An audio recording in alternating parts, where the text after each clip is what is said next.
ਇਹ ਸਮਝੌਤੇ ਥੱਲੇ ਲੈਵਲ ਦੇ ਉੱਤੇ ਨਾ ਸ਼੍ਰੋਮਣੀ ਅਕਾਲੀ ਦਲ ਦੇ ਕਿਸੇ ਵਰਕਰ ਜਾਂ ਲੀਡਰ ਨੂੰ ਪਤਾ, ਵੱਡੇ ਲੀਡਰਾਂ ਨੂੰ ਵੀ ਨਹੀਂ ਪਤਾ। ਇਹ 'ਚ ਹੌਲੀ ਸੌਲੀ ਸਾਰਾ ਕੁਝ ਫੈਸਲੇ ਕਰਨ ਵਾਲਾ ਇੱਕੋ ਇੱਕ ਬੰਦਾ ਸੁਖਬੀਰ ਸਿੰਘ ਬਾਦਲ ਸੀ। ਸਾਰਿਆਂ ਨੂੰ ਪਤਾ ਆ ਕਿ ਇੱਕ ਰੈਲੀ ਸੀ, ਰੈਲੀ ਦੇ ਵਿੱਚ ਬਿਕਰਮ ਮਜੀਠੀਆ ਨੇ ਸਿੱਧੇ ਤੌਰ ਤੇ ਬੀਬੀ ਮਹਿੰਦਰ ਕੌਰ ਜੋਸ਼ ਹੋਰਾਂ ਨੂੰ ਕੁਝ ਕਿਹਾ ਸੀਗਾ ਤੇ ਕਲੈਸ਼ ਵੀ ਦੋਨਾਂ ਦੇ ਦਰਮਿਆਨ ਹੋਇਆ ਸੀਗਾ। ਹਾਲਾਂਕਿ ਉੱਥੇ ਵੋਟ ਬੈਂਕ ਬਸਪਾ ਦਾ ਜ਼ਿਆਦਾ ਸੀ, ਪਰ ਉਹਦੇ ਜਿਹੜਾ ਗਣਿਤ ਸੀਗਾ ਉਹ ਫਿਰ ਕੀ ਲੈਣ ਦੇਣ ਹੋਇਆ ਇਹ ਤਾਂ ਹਜੇ ਭੇਦ ਹੀ ਆ, ਪਰ ਸਮਝੌਤਾ ਉਦੋਂ ਹੀ ਹੋ ਗਿਆ ਸੀ। ਤੁਸੀਂ ਦੇਖੋ ਵੀ ਭਰੇ ਭਰਾਏ ਕਾਗਜ਼ ਵੀ ਰੱਦ ਹੋ ਗਿਆ ਸੀ, ਯਾਨੀ ਕਿ ਉਹ ਤੋਂ ਟਿਕਟ ਵਾਪਸ ਲੈ ਲਈ ਗਈ। ਜਿੰਨਾ ਕੁਛ ਪਾਪ ਇਹ ਕਰ ਚੁੱਕੇ ਆ ਉਹਦੀ ਮਾਫੀ ਮੰਗਣੀ ਚਾਹੀਦੀ ਇਹਨਾਂ ਨੂੰ ਅਕਾਲ ਤਖਤ ਜਾ ਕੇ। ਪੰਜਾਬ ਦੇ ਵਿੱਚ 2022 ਦੀਆਂ ਵਿਧਾਨ ਸਭਾ ਚੋਣਾਂ ਨੂੰ ਲੈ ਕੇ ਸਿਆਸੀ ਸਰਗਰਮੀਆਂ ਲਗਾਤਾਰ ਤੇਜ਼ ਨੇ। ਬੇਸ਼ੱਕ ਕਿਸਾਨ ਜਥੇਬੰਦੀਆਂ ਨੇ ਕਿਹਾ ਸੀਗਾ ਕਿ ਜਦ ਤੱਕ ਚੋਣਾਂ ਦਾ ਐਲਾਨ ਨਹੀਂ ਹੁੰਦਾ ਤਦ ਤੱਕ ਸਰਗਰਮੀਆਂ ਨਾ ਕੀਤੀਆਂ ਜਾਣ, ਪਰ ਬਾਵਜੂਦ ਇਸ ਦੇ ਜੇ ਵੱਡੀਆਂ ਰੈਲੀਆਂ ਹੁਣ ਬੰਦ ਹੋਈਆਂ ਤੇ ਪਾਰਟੀਆਂ 'ਚ ਉਥਲ-ਪੁਥਲ ਸ਼ੁਰੂ ਹੋ ਗਈ ਹੈ, ਖਾਸ ਤੌਰ ਤੇ ਅਕਾਲੀ ਦਲ ਬਾਦਲ ਦੇ ਵਿੱਚ, ਕਿਉਂਕਿ 2 ਸੀਟਾਂ ਜਿਹੜੀਆਂ ਬੀਐਸਪੀ ਤੋਂ ਲਈਆਂ ਸੀ ਉਹਨਾਂ ਦੇ ਹੇਰ-ਫੇਰ ਦਾ ਕਰਕੇ ਅਕਾਲੀ ਦਲ ਦੇ ਵਿੱਚ ਵੱਡੀ ਤਰਥੱਲੀ ਮਚੀ ਹੋਈ ਹੈ। 2 ਸੀਟਾਂ ਹੁਣ ਜਿਹੜੀਆਂ ਬਹੁਜਨ ਸਮਾਜ ਪਾਰਟੀ ਨੂੰ ਦਿੱਤੀਆਂ ਗਈਆਂ ਆ, ਜਿਹੜੀਆਂ ਪਹਿਲਾਂ ਭਾਰਤੀ ਜਨਤਾ ਪਾਰਟੀ 'ਚ ਆਏ ਲੀਡਰਾਂ ਦੇ ਲਈ ਟਿਕਟਾਂ ਦਿੱਤੀਆਂ ਗਈਆਂ ਸੀਗੀਆਂ ਸੁਜਾਨਪੁਰ ਤੇ ਅੰਮ੍ਰਿਤਸਰ ਨਾਰਥ, ਹੁਣ ਉਹਦੇ ਬਦਲੇ ਦੇ ਵਿੱਚ ਸ਼ਾਮ 84 ਤੇ ਇਹਦੇ ਨਾਲ ਇੱਕ ਕਪੂਰਥਲੇ ਦੀ ਜਿਹੜੀ ਆ ਉਹ ਸੀਟ ਦਿੱਤੀ ਗਈ ਆ। ਹੁਣ ਕਪੂਰਥਲੇ ਦੇ ਵਿੱਚ ਵੀ ਵਿਵਾਦ ਖੜਾ ਹੋਇਆ ਆ। ਸ਼ਾਮ 84 ਦੇ ਵਿੱਚ ਵੀ ਬੀਬੀ ਮਹਿੰਦਰ ਕੌਰ ਜੋਸ਼ ਕਹਿੰਦੀ ਮੈਂ ਆਜ਼ਾਦ ਤੌਰ ਤੇ ਚੋਣ ਲੜਨੀ ਆ, ਤੇ ਅੱਜ ਇੱਕ ਹੋਰ ਨਵਾਂ ਫੰਡਾ ਨਿਕਲ ਕੇ ਆ ਗਿਆ ਕਿ ਹਰਮੋਹਨ ਸਿੰਘ ਸੰਧੂ ਹੋਰਾਂ ਨੇ ਵੀ ਚਮਕੌਰ ਸਾਹਿਬ ਦੇ ਵਿੱਚ ਅਕਾਲੀ ਦਲ ਦੀ ਮੁੱਢਲੀ ਮੈਂਬਰਸ਼ਿਪ ਤੋਂ ਅਸਤੀਫਾ ਦਿੱਤਾ ਹੈ, ਔਰ ਸਿੱਧੇ ਤੌਰ ਤੇ ਕਹਿ ਸਕਦੇ ਕਿ ਇਹ ਅਕਾਲੀ ਦਲ ਦੇ ਲਈ ਮੁਸ਼ਕਲ ਦਾ ਸਬਬ ਬਣ ਸਕਦਾ ਹੈ ਕਿ 2022 ਦੀਆਂ ਚੋਣਾਂ ਦੇ ਦੌਰਾਨ ਜੇ ਆਹੀ ਸਿਲਸਿਲਾ ਚੱਲਦਾ ਰਿਹਾ ਤੇ ਫਿਰ ਸੱਤਾ ਦੇ ਵਿੱਚ ਕਿਵੇਂ ਆਇਆ ਜਾਏਗਾ। ਚਰਚਾ ਕਰਾਂਗੇ। ਸਾਡੇ ਨਾਲ ਸੀਨੀਅਰ ਪੱਤਰਕਾਰ ਪਾਲ ਸਿੰਘ ਨੌਲੀ ਹੋਰੀ ਮੌਜੂਦ ਨੇ। ਨੌਲੀ ਸਾਹਿਬ, ਸਭ ਤੋਂ ਪਹਿਲਾਂ ਤਾਂ ਜੀ ਆਇਆਂ ਨੂੰ। ਸਤਿ ਸ਼੍ਰੀ ਅਕਾਲ ਜੀ। ਨੌਲੀ ਸਾਹਿਬ, ਇਹ 3 ਸੀਟਾਂ ਹੋ ਗਈਆਂ ਨੇ, ਹੁਣ 2 ਸੀਟਾਂ ਦੀ ਅਦਲਾ ਬਦਲੀ ਕੀਤੀ ਸੀ, 2 ਸੀਟਾਂ ਦੀ ਥਾਂ 3 ਸੀਟਾਂ ਤੇ ਆਣ ਕੇ ਨਵਾਂ ਰੇੜਕਾ ਜਿਹੜਾ ਉਹ ਪੈ ਗਿਆ ਆ। ਇੱਕ ਤਾਂ ਮਹਿੰਦਰ ਕੌਰ ਜੋਸ਼ ਤੋਂ ਆਪਾਂ ਸ਼ੁਰੂ ਕਰ ਲੈਨੇ। ਜਿੱਦਣ ਸ਼ਾਮ 84 ਦੀ ਸੀਟ ਬਸਪਾ ਨੂੰ ਦਿੱਤੀ ਸੀ ਉਸੇ ਦਿਨ ਹੀ ਉਹਨਾਂ ਨੇ ਕਹਿਤਾ ਸੀਗਾ ਕਿ ਮੇਰੇ ਤੋਂ ਕੋਈ ਨਹੀਂ ਪੁੱਛਿਆ, ਗੁਪਤ ਸਮਝੌਤੇ ਕਰਦੇ ਪਿਆ, ਮੈਂ ਆਜ਼ਾਦ ਤੌਰ ਤੇ ਚੋਣ ਲੜਨੀ ਆ। ਅੱਜ ਤਾਂ ਮੀਡੀਆ ਦੇ ਵਿੱਚ ਆਣ ਕੇ ਉਹਨਾਂ ਨੇ ਕਹਿਤਾ ਕਿ ਆਪਾਂ ਆਜ਼ਾਦ ਤੌਰ ਤੇ ਚੋਣ ਲੜਨੀ ਆ, ਅਕਾਲੀ ਦਲ ਨੇ ਮੇਰੇ ਨਾਲ ਧੋਖਾ ਕੀਤਾ ਹੈ। ਜਸਵੀਰ ਜੀ, ਜੇ ਆਪਾਂ ਦੋਨਾਂ ਸੀਟਾਂ ਦੀ ਗੱਲ ਕਰ ਲਈਏ, ਜੇ ਸ਼ਾਮ 84 ਦੀ ਤੇ ਚਮਕੌਰ ਸਾਹਿਬ ਦੀ, ਇਹ ਦੋਨੇ ਰਿਜ਼ਰਵ ਹਲਕੇ ਆ। ਦੋਨਾਂ ਹਲਕਿਆਂ ਦੇ ਵਿੱਚ ਉਹਨਾਂ ਦਾ ਜਿਹੜਾ ਪਿਛੋਕੜ ਆ ਉਹ ਟਕਸਾਲੀ ਅਕਾਲੀ ਪਰਿਵਾਰਾਂ ਨਾਲ ਜਾ ਕੇ ਜੁੜਦਾ। ਬੜੇ ਲੰਮੇ ਸਮੇਂ ਤੋਂ ਉਹ ਪਰਿਵਾਰ ਜਿਹੜੇ ਆ ਅਕਾਲੀ ਦਲ ਨਾਲ ਜੁੜੇ ਹੋਏ ਆ ਜੀ। ਤੇ ਇਹ ਜੇ ਸ਼ਾਮ 84 ਦੀ ਗੱਲ ਕਰੀਏ, ਇੱਥੇ ਮਹਿੰਦਰ ਕੌਰ ਜੋਸ਼ ਦੇ ਜਿਹੜੇ ਪਿਤਾ ਜੀ ਅਰਜਨ ਸਿੰਘ ਜੋਸ਼, ਉਹ ਸ਼੍ਰੋਮਣੀ ਕਮੇਟੀ ਮੈਂਬਰ ਵੀ ਸੀ ਤੇ 3 ਵਾਰ ਆਪ ਵੀ ਵਿਧਾਇਕ ਰਹੀ ਹੈ ਬੀਬੀ। ਨਹੀਂ, ਉਹ ਚਲੋ ਉਹਨਾਂ ਦੇ ਮਰਨ ਤੋਂ ਬਾਅਦ, ਜਾਣੀ ਕਿ ਬਾਈ ਇਲੈਕਸ਼ਨ ਜਦੋਂ ਹੋਈ ਨਾ, ਉਹਨਾਂ ਦੇ ਪਿਤਾ ਦੀ ਮੌਤ ਜਦੋਂ ਹੋ ਗਈ, ਉਦੋਂ ਬਾਅਦ ਉਹ ਸਿਆਸਤ ਵਿੱਚ ਆਉਂਦੀ। ਪਹਿਲਾਂ ਉਹ BDPO ਦੇ ਆਫਿਸ ਦੇ ਵਿੱਚ ਉਹ ਕੰਮ ਕਰਦੀ ਜੀ। ਵੱਡੀ ਗੱਲ ਇਹ ਆ ਵੀ ਉਹ ਆਪਣੇ ਪਿਤਾ ਦੀ ਵਿਰਾਸਤ ਹੀ ਸਮਝ ਲਓ ਵੀ ਉਹਨੇ ਗਾਂ ਚਲਾਈ ਹੈਗੀ ਆ। ਉਹ ਜਥੇਦਾਰ ਗੁਰਚਰਨ ਸਿੰਘ ਟੌੜਾ, ਜਿਹੜੇ ਕਿ ਟਕਸਾਲੀ ਅਕਾਲੀ ਪੰਥ ਰਤਨ ਜਿਹਨਾਂ ਨੂੰ ਆਪਾਂ ਕਹਿੰਦੇ ਆ, ਉਹਨਾਂ ਦੇ ਵਿੱਚ, ਉਹਨਾਂ ਦੇ ਸਾਥੀਆਂ ਦੇ ਵਿੱਚ ਉਹ ਸ਼ੁਮਾਰ ਸੀ ਬੰਦੇ ਜੀ। ਤੇ ਜਦੋਂ ਫਿਰ ਜਦੋਂ ਇਹਨਾਂ 'ਚ ਫਰੈਕਸ਼ਨ ਪੈ ਗਈ, ਇਦਾਂ ਦਾ ਆਗਾਜ਼ ਸ਼ੁਰੂ ਹੋ ਗਿਆ ਸੀ ਬਾਦਲ ਤੇ ਟੌੜੇ ਦੇ ਵਿੱਚ, ਤੇ ਉਹ ਫਿਰ ਬਾਦਲ ਧੜਾ ਜਿੱਦਾਂ ਭਾਰੂ ਹੁੰਦਾ ਗਿਆ ਤੇ ਇਹਨੇ ਬੰਦੇ ਵੀ ਆਪਣੇ ਜਿਹੜੇ ਤੋੜਨੇ ਸ਼ੁਰੂ ਕਰ ਲਏ ਸੀ। ਵੀ ਅਰਜਨ ਸਿੰਘ ਜੋਸ਼ ਵੀ ਸ਼ਾਮ 84 ਤੋਂ ਬਾਦਲ ਖੇਮੇ ਦੇ ਵਿੱਚ ਫਿਰ ਆ ਗਿਆ ਸੀ। ਤੇ ਉਹਨਾਂ ਦੀ ਫਿਰ ਜਦੋਂ ਮੌਤ ਹੋ ਜਾਂਦੀ 97 ਵਿੱਚ, ਉਹ MLA ਬਣ ਜਾਂਦੇ ਆ, ਮੌਤ ਉਹਨਾਂ ਦੀ ਛੇਤੀ ਹੋ ਜਾਂਦੀ। ਤੇ ਫਿਰ ਵਾਈ ਇਲੈਕਸ਼ਨ ਹੋਈ ਤੇ ਮਹਿੰਦਰ ਕੌਰ ਜੋਸ਼ ਨੂੰ MLA ਉਹਦੀ ਟਿਕਟ ਦਿੱਤੀ ਗਈ, ਵਿਧਾਇਕ ਉੱਥੋਂ ਉਮੀਦਵਾਰ ਦੀ ਟਿਕਟ, ਤੇ ਉਹ ਚੋਣ ਜਿੱਤ ਗਏ ਜਾਣਗੇ। ਉਦੋਂ ਬਾਅਦ ਇਹਨਾਂ ਨੂੰ ਲਗਾਤਾਰ ਪਾਰਟੀ ਨੇ ਉਮੀਦਵਾਰ ਬਣਾਇਆ। ਇੱਕ ਵਾਰੀ ਫਿਰ ਇਦਾਂ ਦਾ ਮੌਕਾ ਆਇਆ ਸੀ ਵੀ ਜਿਹੜੀ ਟਿਕਟ ਇਹਨਾਂ ਨੂੰ ਨਹੀਂ ਸੀ ਦਿੱਤੀ ਗਈ, ਉਦੋਂ ਮਹਿੰਦਰ ਕੌਰ ਜੋਸ਼ ਹੁਣੀ ਵੀ ਆਪਣਾ ਵਾਗੀ ਤੇਵਰ ਜਿਹੜੇ ਦਿਖਾਏ ਸੀਗੇ ਤੇ ਆਜ਼ਾਦ ਤੌਰ ਤੇ ਉਹਨੇ ਚੋਣ ਲੜੀ ਸੀ। ਤੇ ਜਿਹੜਾ ਅਕਾਲੀ ਦਲ ਦਾ ਅਧਿਕਾਰਤ ਉਮੀਦਵਾਰ ਸੀਗਾ ਉਹ ਤੋਂ ਵੱਧ ਵੋਟਾਂ ਲੈ ਗਏ ਸੀ।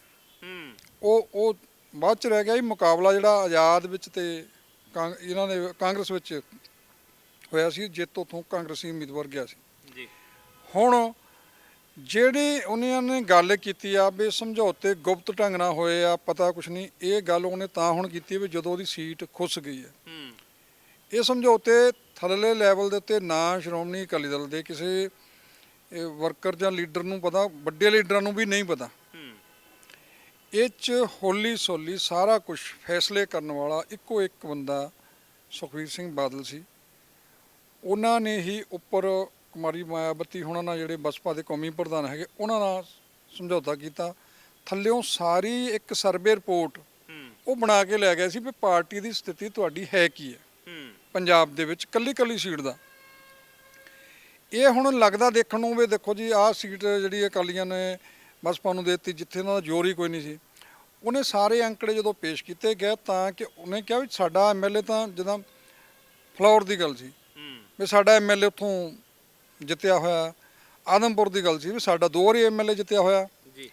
ਹਾਲਾਂਕਿ ਉੱਥੇ ਵੋਟ ਬੈਂਕ ਬਸਪਾ ਦਾ ਜ਼ਿਆਦਾ ਸੀ, ਪਰ ਉਹਦੇ ਜਿਹੜਾ ਗਣਿਤ ਸੀਗਾ ਉਹ ਫਿਰ ਕੀ ਲੈਣ ਦੇਣ ਹੋਇਆ ਇਹ ਤਾਂ ਹਜੇ ਭੇਦ ਹੀ ਆ, ਪਰ ਸਮਝੌਤਾ ਉਦੋਂ ਹੀ ਹੋ ਗਿਆ ਸੀ।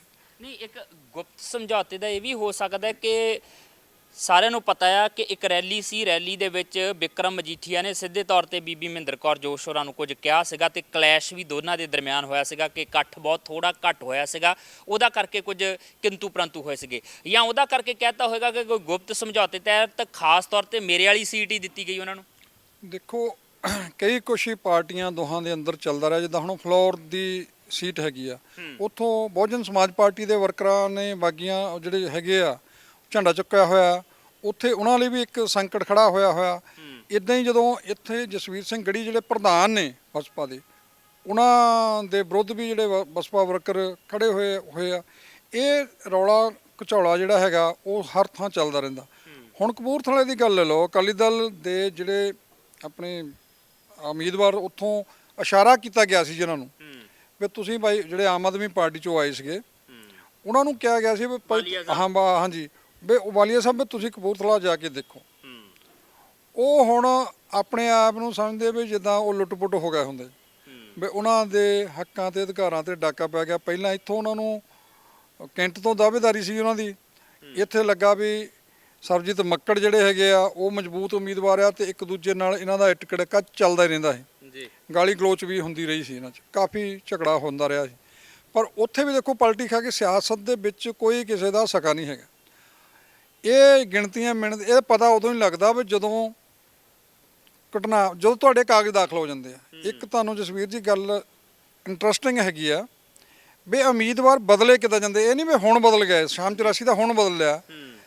ਕਾਂਗਰਸ ਨੇ ਲਿਸਟ ਜਾਰੀ ਕੀਤੀ, ਬਲਵੀਰ ਸੋਢੀ ਨੂੰ ਫਗਵਾੜੇ ਤੋਂ ਉਮੀਦਵਾਰ ਐਲਾਨ ਦਿੱਤਾ ਜੀ।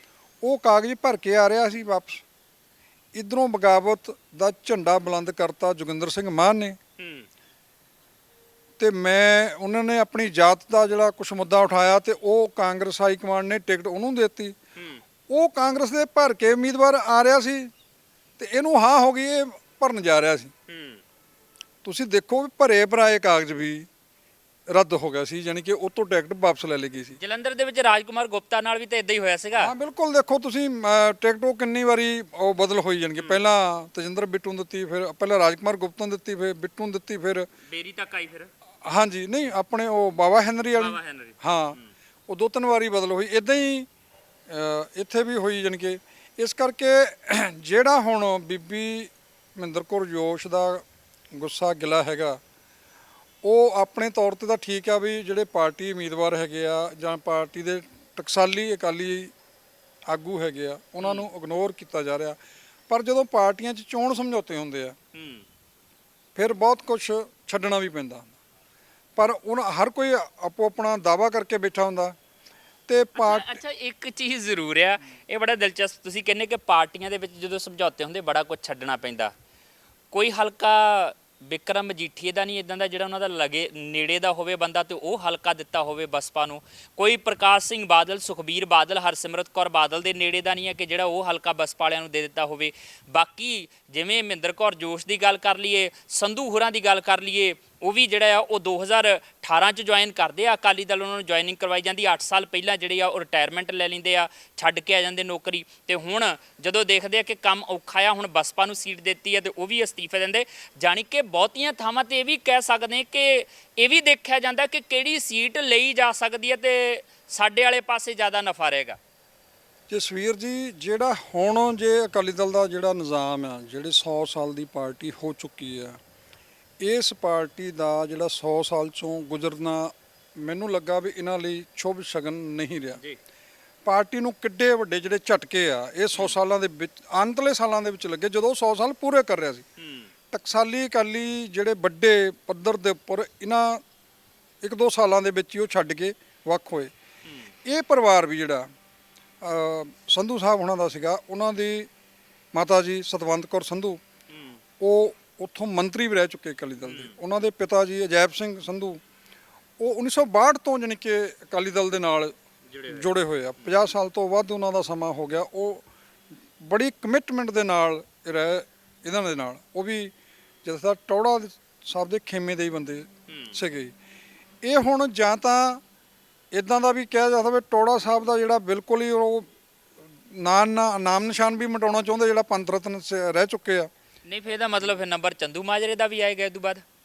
ਤੁਸੀਂ ਦੇਖੋ ਵੀ ਜਸਵੀਰ ਜੀ, ਹੈਰਾਨੀ ਦੀ ਗੱਲ ਵੀ 2 ਦਿਨ ਪਹਿਲਾਂ ਜਦੋਂ ਬਸਪਾ ਨਾਲ ਸਮਝੌਤਾ ਹੁੰਦਾ ਆ ਤੇ ਪ੍ਰੋਫੈਸਰ ਚੰਦੂ ਮਾਜਰਾ ਸੁਖਬੀਰ ਸਿੰਘ ਬਾਦਲ ਹੁਣਾਂ ਨਾਲ ਗੱਲ ਕਰਦੇ ਆ ਵੀ ਆਪਾਂ ਜੀ ਬਸਪਾ ਨਾਲ ਕਰ ਲਈਏ ਗੱਠਜੋੜ, ਕਿਉਂਕਿ ਹੋਰ ਪਾਰਟੀਆਂ ਵੀ ਫਿਰਦੀਆਂ ਤੇ ਗੱਲ ਚਲਾ ਲਈਏ।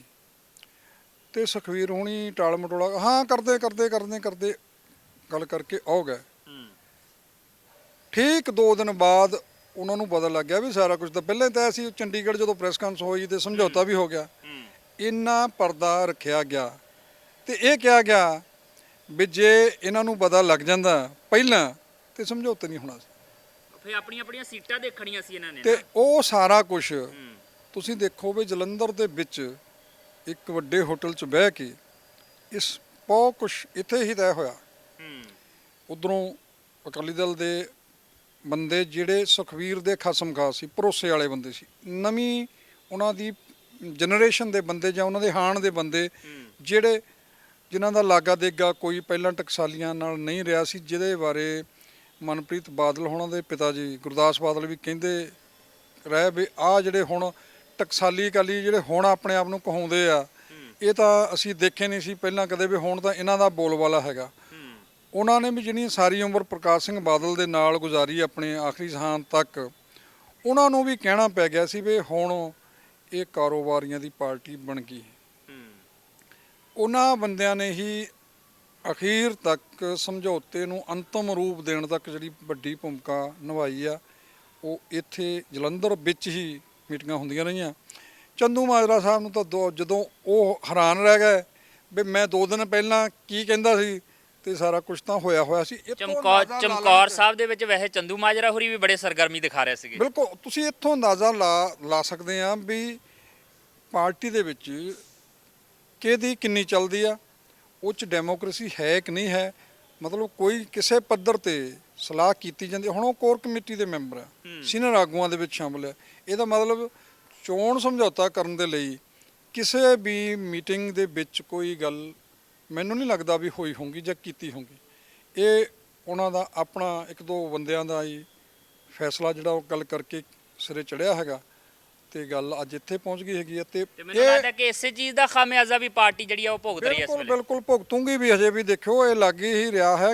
ਜਿਹੜੀ ਮੈਂ ਗੱਲ ਤੁਹਾਨੂੰ ਪਹਿਲਾਂ ਕੀਤੀ ਸੀ ਵੀ ਸੁਖਬੀਰ ਬਾਦਲ ਨੇ ਆਪਣੇ ਤੌਰ ਤੇ ਸਰਵੇ ਸਾਰੇ ਪੰਜਾਬ ਦੀਆਂ ਸੀਟਾਂ ਦਾ ਕਰਵਾਇਆ ਹੋਇਆ ਸੀ। ਪਿਛਲੇ ਕਈ ਸਾਲਾਂ ਤੋਂ ਵੀ ਉਹਦਾ ਡਾਟਾ ਲਿਜਾ ਕੇ ਰੱਖਿਆ ਹੋਇਆ ਵੀ ਆਹ ਪੋਜੀਸ਼ਨ ਜਿਹੜੀ ਆ ਬਹੁਜਨ ਸਮਾਜ ਪਾਰਟੀ ਇਸ ਸੀਟ ਤੋਂ ਇੰਨੀ, ਇਸ ਸੀਟ ਤੋਂ ਇੰਨੀ ਰਹੀ। 2012 ਦੇ ਵਿੱਚ ਬਾਕੀ ਜਿਹੜੀਆਂ ਛੱਡ ਲਓ ਉਦੋਂ ਕੀ ਹਾਲਾਤ ਸੀਗੇ, ਕਿਉਂਕਿ 2012 ਨੂੰ ਤਾਂ ਕਹਿੰਦੇ ਕਿ ਉਦੋਂ 2014 ਵਿੱਚ ਬਸਪਾ ਦੇ ਜਿਹੜਾ ਕੇਡਰ ਹੈਗਾ ਉਹ ਖਿਸਕ ਕੇ ਆਮ ਆਦਮੀ ਪਾਰਟੀ ਵੱਲ ਚਲਾ ਗਿਆ ਸੀ। ਇਹ 'ਚ ਕੋਈ ਦੋ ਰਾਵਾਂ ਨਹੀਂ ਹੈਗੀਆਂ।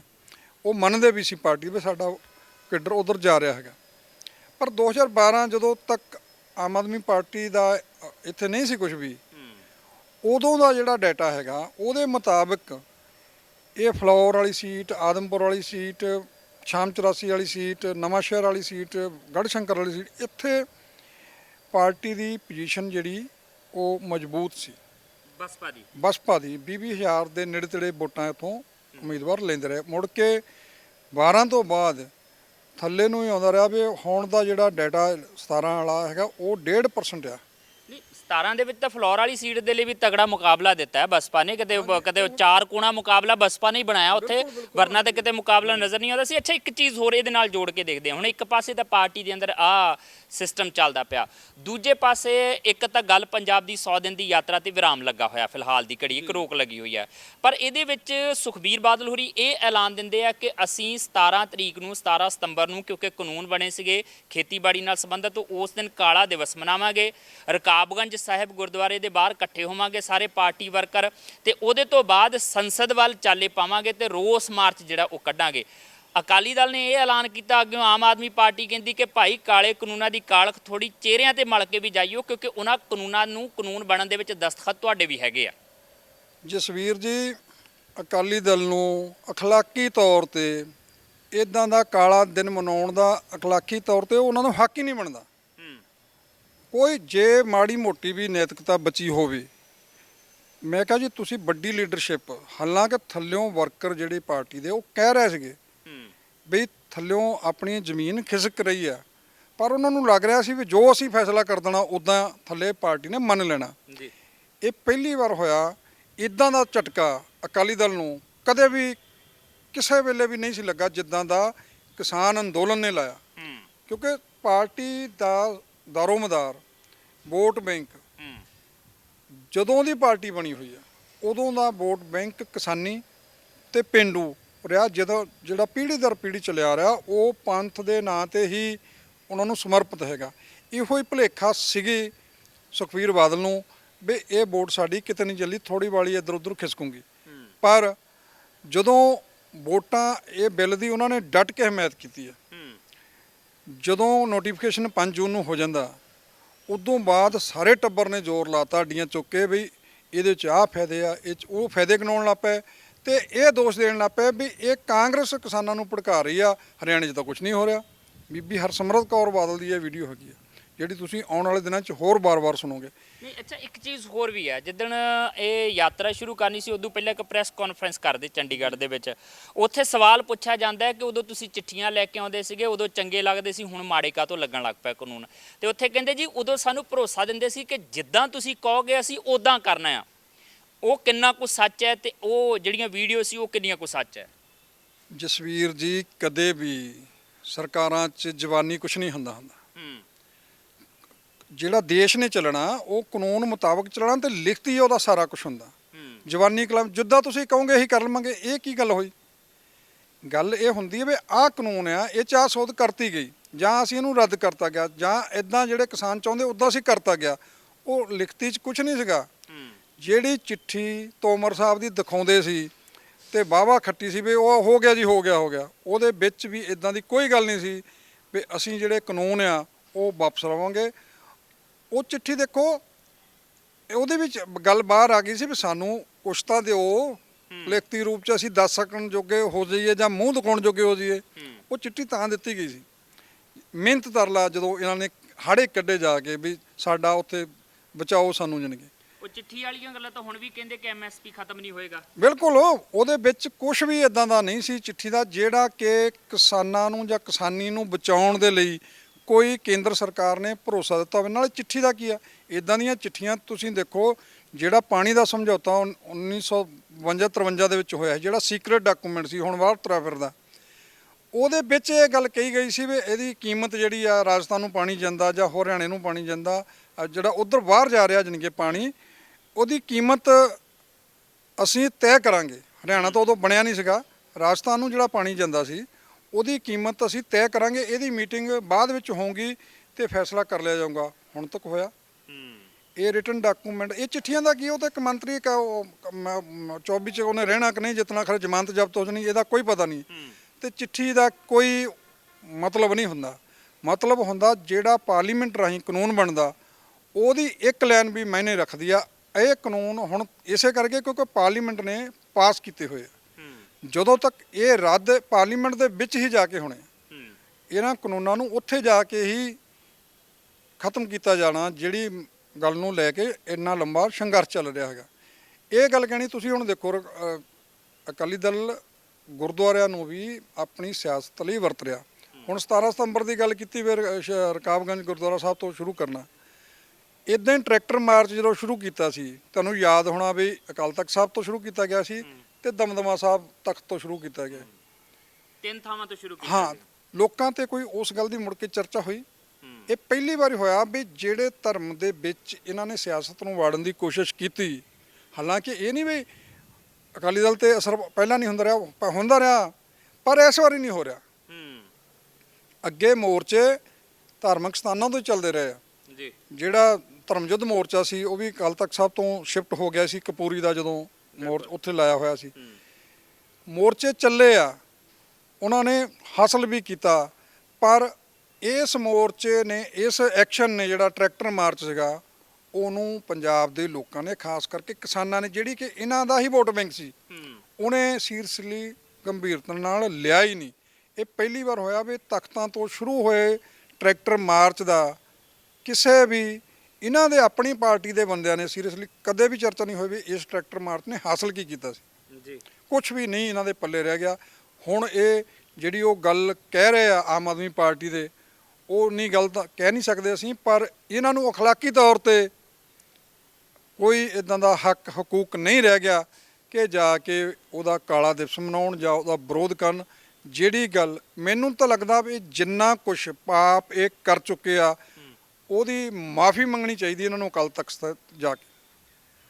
ਹੁਣ ਅਕਾਲੀ ਦਲ ਇਸ ਸਭ ਦੀ ਮਾਫੀ ਮੰਗਦਾ ਆ ਜਾਂ ਫਿਰ ਉਸ ਮਾਫੀ ਤੋਂ 4 ਕਦਮ ਗਾਂਹ ਨਿਕਲ ਕੇ ਅਜੇ ਵੀ ਸਿਆਸਤ ਬਾਦਸਤੂਰ ਚੱਲਦੀ ਰਹਿੰਦੀ ਹੈ? ਇਹ ਅਕਾਲੀ ਦਲ ਦੇ ਉੱਤੇ ਨਿਰਭਰ ਕਰਦਾ, ਪਰ ਘੱਟੋ ਘੱਟ ਇਹ ਗੱਲ ਜ਼ਰੂਰ ਕਹੀ ਜਾ ਸਕਦੀ ਹੈ ਕਿ ਜਿਹੜੇ ਮੂਲ ਸਿਧਾਂਤ ਸੀ ਅਕਾਲੀ ਦਲ ਦੇ, ਜਦੋਂ ਸੁਨਹਿਰੀ ਇਤਿਹਾਸ ਦੇਖਦੇ ਆ, ਜਦੋਂ ਕੁਰਬਾਨੀਆਂ ਦੇਖਦੇ ਆ, ਤਾਂ ਉਹ ਮੂਲ ਸਿਧਾਂਤ ਕਿਤੇ ਨਾ ਕਿਤੇ ਹੁਣ ਕਿਤੇ ਅਲੋਪ ਹੋਏ ਨਜ਼ਰ ਆਉਂਦੇ ਆ।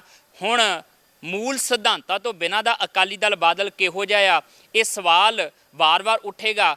ਪਰ ਜੇ ਮੂਲ ਸਿਧਾਂਤਾਂ ਤੋਂ ਬਾਅਦ ਵੀ ਸਰਕਾਰਾਂ ਬਣਦੀਆਂ ਰਹੀਆਂ ਆ, ਤਾਂ ਇਹਦੇ ਵਿੱਚ ਸਭ ਤੋਂ ਵੱਡੀ ਗੱਲ ਇਹੀ ਹੈ ਕਿ ਹੁਣ ਚੋਣਾਂ ਲੜੀਆਂ ਨਹੀਂ ਜਾਂਦੀਆਂ, ਸਿਧਾਂਤਾਂ ਤੇ ਖੜਿਆ ਨਹੀਂ ਜਾਂਦਾ, ਚੋਣਾਂ ਮੈਨੇਜ ਕੀਤੀਆਂ ਜਾਂਦੀਆਂ ਨੇ, ਚੋਣਾਂ ਐਡਜਸਟ ਕੀਤੀਆਂ ਜਾਂਦੀਆਂ ਨੇ, ਚੋਣਾਂ ਲੜੀਆਂ ਨਹੀਂ ਜਾਂਦੀਆਂ, ਮੁੱਦੇ ਘੜੇ ਜਾਂਦੇ ਆ, ਮੁੱਦੇ ਜਿਹੜੇ ਹੁੰਦੇ ਆ ਮੂਲ, ਉਹਨਾਂ ਨੂੰ ਚੁੱਕਿਆ ਨਹੀਂ ਜਾਂਦਾ।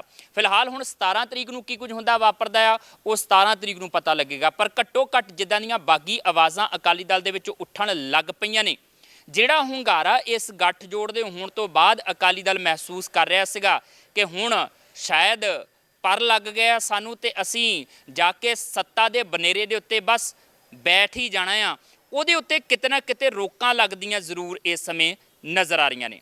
ਫਿਲਹਾਲ ਭਵਿੱਖ ਕਿਹੋ ਜਿਹਾ ਹੁੰਦਾ ਹੈ ਇਹ ਦੇਖਣਾ ਬਾਕੀ ਹੈ। ਜਸਵੀਰ ਨੂੰ ਦਿਓ ਇਜਾਜ਼ਤ, ਪਰ ਤੁਸੀਂ ਤਾਜ਼ਾ ਤਰੀਨ ਖਬਰਾਂ ਲਈ ਦੇਖਦੇ ਰਹੋ ਟੀਵੀ ਪੰਜਾਬ। ਸਤਿ ਸ਼੍ਰੀ ਅਕਾਲ ਜੀ, ਮੈਂ ਨਿਰਮਲ ਮਾਨ ਊੜਾ ਟੈਕਸ ਸੈਟਲਮੈਂਟ ਤੋਂ। ਇਹ ਤੁਸੀਂ ਵੀਡੀਓ ਦੇਖ ਰਹੇ ਸੀ ਟੀਵੀ ਪੰਜਾਬ ਦੇ ਉੱਤੇ। ਇਹੋ ਜਿਹੇ ਹੋਰ ਜਾਣਕਾਰੀ ਭਰਪੂਰ ਵੀਡੀਓ ਦੇਖਣ ਵਾਸਤੇ ਟੀਵੀ ਪੰਜਾਬ ਦੇ ਚੈਨਲ ਨੂੰ ਸਬਸਕ੍ਰਾਈਬ ਕਰੋ ਤੇ ਨਾਲ ਹੇਠ ਦਿੱਤੇ ਹੋਏ ਬੈਲ ਆਈਕਨ ਦੇ ਬਟਨ ਦਬਾਓ। ਸਤਿ ਸ਼੍ਰੀ ਅਕਾਲ।